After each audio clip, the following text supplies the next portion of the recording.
Assalamualaikum warahmatullahi wabarakatuh. Kami dari kelompok 5. Perkenalkan, nama saya Rizka Puji Lestari.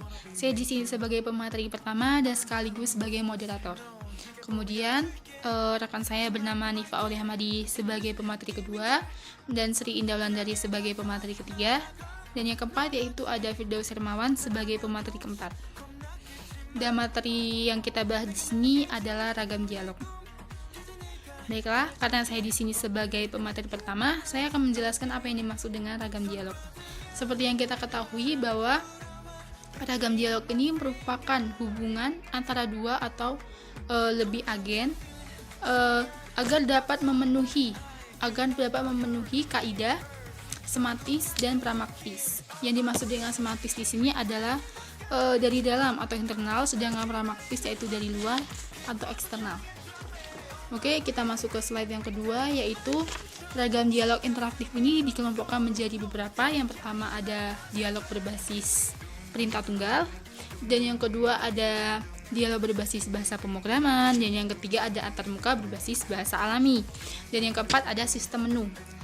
Untuk slide ini nanti akan dijelaskan oleh rekan saya yang bernama Nifa Aulia Hamadi apa itu yang dimaksud dengan dialog-dialog tersebut, pengertiannya, dan kemudian juga akan dijelaskan oleh pemateri yang lainnya juga. Oke, kita akan masuk ke slide berikutnya, yaitu beberapa sifat yang harus dimiliki oleh ragam dialog. Yang pertama yaitu adalah sebuah inisiatif atau menemukan peluang atau menemukan ide, di mana di dalam sebuah komunikasi tersebut maka akan berjalan sebuah komunikasi atau pembicaraan antara dua orang atau lebih. Dan di dalam komunikasi tersebut nanti akan ditemukannya peluang atau ide. Kemudian ada yang kedua ada keluasan, ada memiliki keserasian antara komunikasi tersebut, antara orang tersebut dengan komunikasi tersebut, memiliki keserasian, memiliki kecocokan, itu yang dimaksud dengan keluasan. Kemudian yang ketiga adalah kompleksitas, bagaimana hubungan ini akan dikelola, maksudnya bagaimana komunikasi yang ada di dalam ini akan dikelola, akan dijabarkan yang bagaimana, akan diberikan pengarahan yang bagaimana, itu yang dimaksud dengan kompleksitas. Kemudian ada kekuatan. Kekuatan ini maksudnya adalah di dalam sebuah komunikasi tersebut pasti harus memiliki kekuatan fisik yang baik. Apabila orang yang memiliki kekuatan fisik yang baik, maka hasilnya pun akan baik. Dan cara berkomunikasi dengan orang tersebut pun akan baik pula. Itu akan sangat mudah untuk berkomunikasi dengan orang yang memiliki fisik yang baik. Dan sebaliknya, apabila kita berkomunikasi dengan orang yang kurang sehat atau kurang baik, maka kita akan susah apa yang dimaksud dengan atau apa yang sedang dibicarakan oleh orang tersebut, karena dia memiliki kondisi yang kurang baik. Selanjutnya itu beban informasi, di mana semakin banyak orang yang memiliki informasi tersebut, maka semakin kecil pula beban yang ditanggung. Maksud di sini adalah orang yang memiliki banyak informasi, tentu orang tersebut akan mudah untuk berbicara, tidak akan bingung apa sih yang dibicarakan ini. Sedangkan orang yang memiliki informasi yang sedikit atau kecil, dia akan bingung dimulai dari mana dia akan berbicara, dimulai dari mana dia akan berkomunikasi dengan orang lain, karena dia tidak memiliki informasi dan dia tidak mempunyai bahan apa yang akan dibicarakan oleh orang lain. Nah, itu yang dimaksud dengan beban informasi. Kemudian konsistensi, kemantapan dalam bertindak, maksudnya ketika seseorang konsisten berarti dia mantap dalam melakukan suatu hal secara terus-menerus, karena dia memiliki konsisten. Dia tidak gampang untuk berpindah-pindah karena dia memiliki konsistensi. Di sini lain maksud dengan konsistensi. Dia akan melakukannya terus-menerus, dengan hal itu terus-menerus begitu.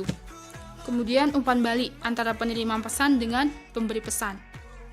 Kemudian ada observabilitas, adalah tingkat di mana hasil inovasi yang kalian telah bicarakan tersebut atau hasil-hasil yang telah kalian diskusikan tersebut bisa dilihatkan oleh orang banyak atau orang lain. Kemudian ada kontrolabilitas. Sebuah sistem selalu berada di bawah kontrol penggunanya, sudah pasti. Sebuah aplikasi pun sudah pasti ada kontrol penggunanya. Di bawahnya pun ada pengontrolnya gitu. Itu yang dimaksud dengan kontrolabilitas. Kemudian efisiensi, suatu ukuran keberhasilan dari mulai biaya atau sumber daya yang digunakan atau biaya apapun itu yang dimaksud dengan efisiensi, di mana di tahap ini harus diperlukan oleh sifat yang dimiliki oleh ragam dialog. Kemudian ada keseimbangan, dapat menyeimbangkan. Baiklah, mungkin hanya itu yang dapat saya sampaikan. Untuk materi yang selanjutnya akan dijelaskan oleh rekan saya yang bernama Nifa Auliha.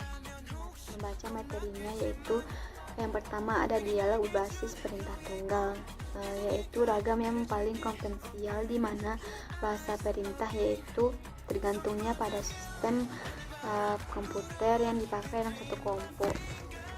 Dan yang kedua ada dialog berbasis bahasa pemrograman. Untuk melakukan dialog antara manusia dengan mesin, maka diperlukan usaha yang meminimalkan masukan lewat pengertian, penggunaan ragam masukan dan keluaran. Dan yang ketiga ada dialog berbasis sistem menu, terbagi menjadi 4 bagian. Yang pertama, sistem menu daftar, yaitu suatu menu yang dikelompokkan menurut kategori tertentu atau membentuk semacam hierarki pilihan. Dan yang kedua ada sistem menu tarik, yaitu biasanya menggunakan kalimat-kalimat yang cukup panjang dalam program aplikasi yang digunakan. Dan yang ketiga ada selektor kompatibel. Dan yang keempat ada selektor tidak kompatibel. Baiklah, saya akan melanjutkan materi dari Nifa, yaitu dialog berbasis pengisian borang.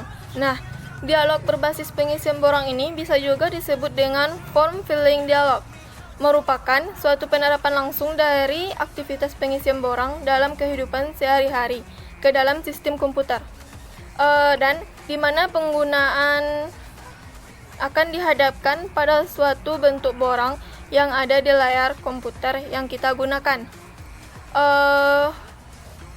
Selanjutnya yaitu ada dialog berbasis icon.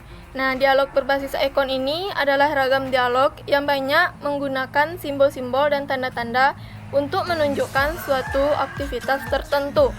Nah, itu yang saya sampaikan. Materi selanjutnya akan dibacakan oleh Firdaus Hermawan. Assalamualaikum warahmatullahi wabarakatuh. Baiklah, saya akan melanjutkan video dari Tri Indah Wulandari, yaitu saya tentang dialog berbasis manipulasi langsung dan dialog antarmuka berbasis interaksi grafik. Yang pertama yaitu dialog berbasis manipulasi langsung. Manipulasi langsung merupakan ragam dialog yang menyajikan langsung suatu aktivitas oleh sistem kepada pengguna, sehingga aktivitas itu akan dikerjakan oleh sistem komputer. Ketika memberikan langsung instruksinya lewat manipulasi langsung dari semacam kenyataan maya atau disebut juga virtual reality yang terpampang lewat tampilan yang muncul di layar. Penerapan manipulasi langsung yaitu kontrol proses. Contohnya saja seperti sistem pembangkit dan penyalur listrik yang terhubung dengan sistem secara online. Dan yang kedua itu dialog antarmuka berbasis interaksi grafik. Dialog berbasis interaksi grafik merupakan dialog yang menggunakan bentuk-bentuk visual seperti grafik, ikon, dan animasi. Contohnya, pada Microsoft Word, ketika kursor mendekatkan suatu ikon akan muncul pesan yang menunjukkan arti ikon tersebut. Sekian, terima kasih. Hanya itu yang dapat kami sampaikan. Assalamualaikum warahmatullahi wabarakatuh.